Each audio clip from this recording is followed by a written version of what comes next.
Welcome to a series that we call the End of Times, where we're going through the book of Revelation verse by verse to try our best to see what it is we can expect to happen in the end times.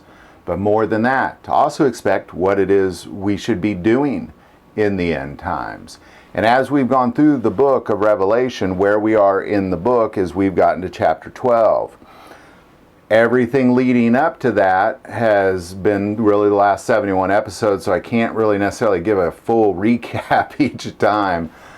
But ultimately, John had been taken up into the throne room, and he notices that God has a scroll in his hand, and it has 7 seals, and only Jesus Christ can open that scroll. And we've seen all 7 seals broken, and what's written within that scroll is the divine coming of God's kingdom on earth as it is in heaven.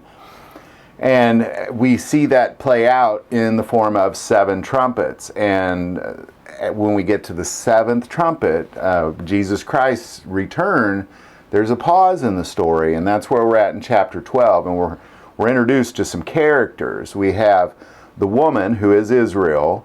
We have who is born, giving birth to a child, which is Jesus, the Redeemer of all of mankind. And then we have the dragon, which is Satan, who's trying to stop that from happening, and then ultimately trying to destroy the offspring. Once she gives birth to that child and he realizes what has happened, that Jesus Christ has redeemed mankind, he realizes he has a short while left, and being that he wants to be like God, along with the third of the angels who have fallen with him and have been sent to the earth, he's now trying to put an end to the coming of God's kingdom on earth as it is in heaven, and that's where we are right there. So again, we've done 71 episodes, so highly recommend go back and watch episode 1. You'll definitely get some out of this, but go back and watch all of them. This one will make a lot more sense. So we're going to pick it up in Revelation 12, verse 13. Now when the dragon saw that he had been cast to the earth, he persecuted the woman who gave birth to the male child. But the woman was given 2 wings of a great eagle, that she might fly into the wilderness to her place, where she is nourished for a time and times and a half a time from the presence of the serpent.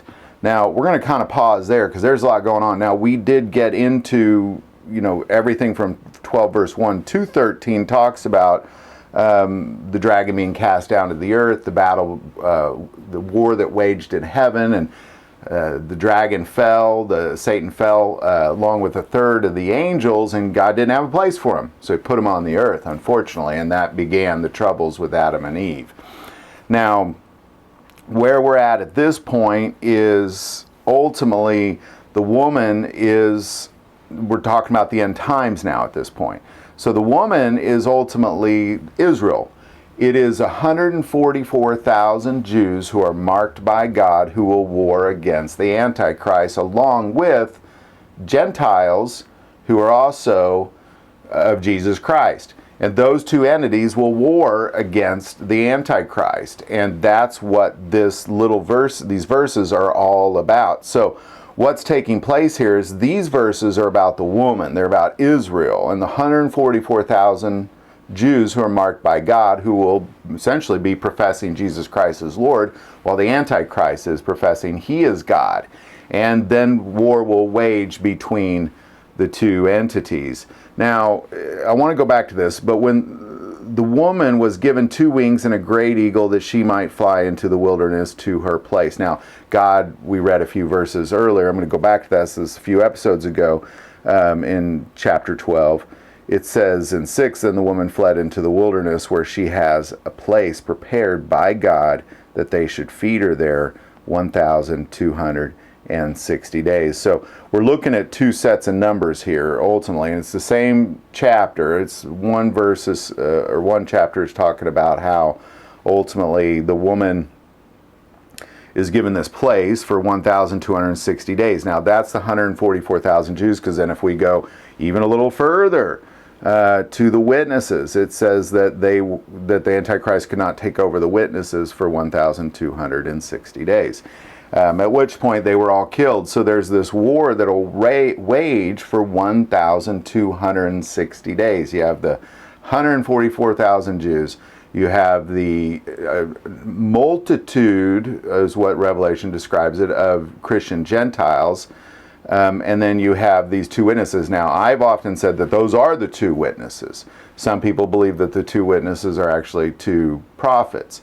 Regardless, you still have two witnesses. You have 144,000 Jews marked by God, and you have a multitude of Gentiles marked, or that are of God, and they're all professing Jesus Christ, and this war breaks out, and God prepares a place for them. So I'm going to Jesus talked about this moment as well. So I'm going to kind of go back to Matthew 24. We spent a lot of time in Matthew 24 because that's, disciples ask Jesus, how will we know the end is coming? And then he gets into all of Matthew 24, all of Matthew 25. I mean, all of that has to do with this. But we're going to pick it up in Matthew 24, verse 14. And the gospel of the kingdom will be preached in all the world as a witness to all the nations, and then the end will come. Therefore, when you see the abomination of desolation spoken of by Daniel the prophet standing in the holy place, whoever reads, let him understand. So that is the Antichrist essentially sitting in the temple where God should be, declaring himself to be God. And once that happens, that starts this war, because you can't just sit in the temple and declare yourself to be God and have a bunch of Jews and Christians not, a lot of people are not going to be okay with that. We'll go on. Then let those who are in Judea, that's where the temple is, flee to the mountains. Let him who is on the housetop not come down to take anything out of his house. And let him who is in the field not go back to get his clothes. But woe to those who are pregnant and to those who are nursing babies in those days, and pray that your flight may not be in winter or on the Sabbath. For then there will be great tribulation, such as not been since the beginning of the world until this time, no, nor ever shall be. So ultimately what Jesus is saying here is that once you see the Antichrist sit on essentially what he's declaring as his throne in the temple, that's going to be a bad day in Israel. It's going to be a really bad day in Israel, and ultimately you flee. Just whatever you're doing, don't even go back for your clothes, just get out. And then what it's saying then, if we go back to Revelation, is God has then prepared a place for the woman, for Israel and her offspring. So that's ultimately what we're reading here, is we're reading in Revelation ultimately what Jesus said is going to happen. We'll read 14 again. But the woman who was given 2 wings of a great eagle, that she might fly into the wilderness to her place where she is nourished for a time and times and half a time from the presence of the serpent. Now, there are some interesting numbers, because if we go back to Matthew 24, Jesus says specifically, therefore, when you see the abomination of desolation spoken of by Daniel the prophet standing in the holy place, whoever reads, let him understand. Now, Daniel talks about this. And he gives some time. Now, in Revelation, the war will be 1,260 days. Now, if you compare that to lunar years, that we're talking the years Jews use, which is 360 days, not 365. They were using 365. That was more of a modern year, but at the time it was 360. That would have been exactly 3.5 Jewish years, is ultimately what we're looking at here for this war. And then what I believe takes place is then the rapture of the church then occurs after the war.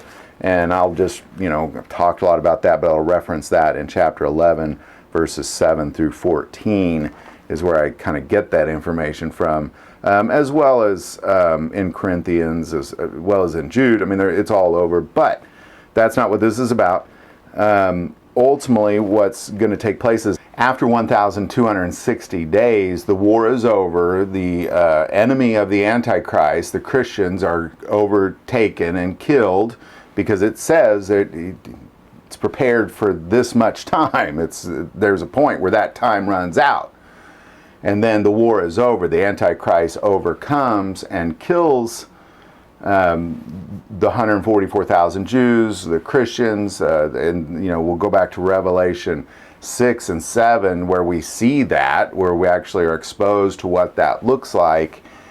And then when we see in Revelation 11 as well, is that then they lay there for 3.5 days, and then their bodies are taken up into the air, the rapture. So that 1,260 days, 3.5 years, is not the number that Daniel gives us. Daniel gives us a different number.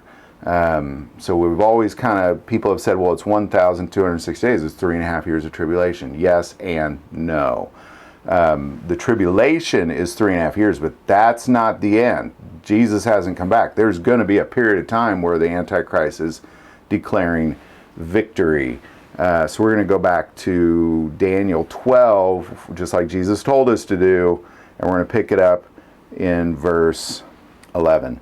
And from the time that the daily sacrifice is taken away and the abomination of desolation is set up, there shall be 1,290 days. So 1,290 days. So you have this essentially 30-day gap of time between the time that the war ends, and that's where, in my opinion, the last couple trumpets are being blasted. So let's continue on. Let's go back to so ultimately what you got going on here in Revelation is the woman, you got a war raging, and now we're going to talk about what that war looks like here in a second. So we'll pick it up 15. So the serpent spewed water out of his mouth like a flood after the woman, that he might cause her to be carried away by the flood.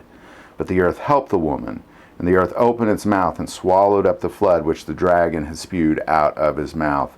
This is very significant because what is taking place here is the dragon is now war. Now I'm coming after you. Essentially, he's coming after everybody. Anybody declaring Jesus Christ to be Lord, he's coming after you.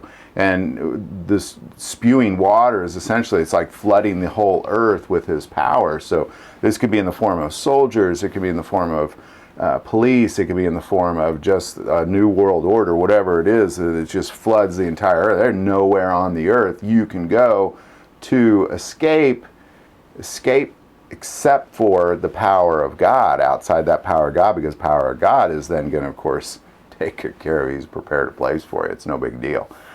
So I love this part of it. It's scary, but at the same time, it's beautiful, because ultimately what's happening is the Antichrist says, I'm God now.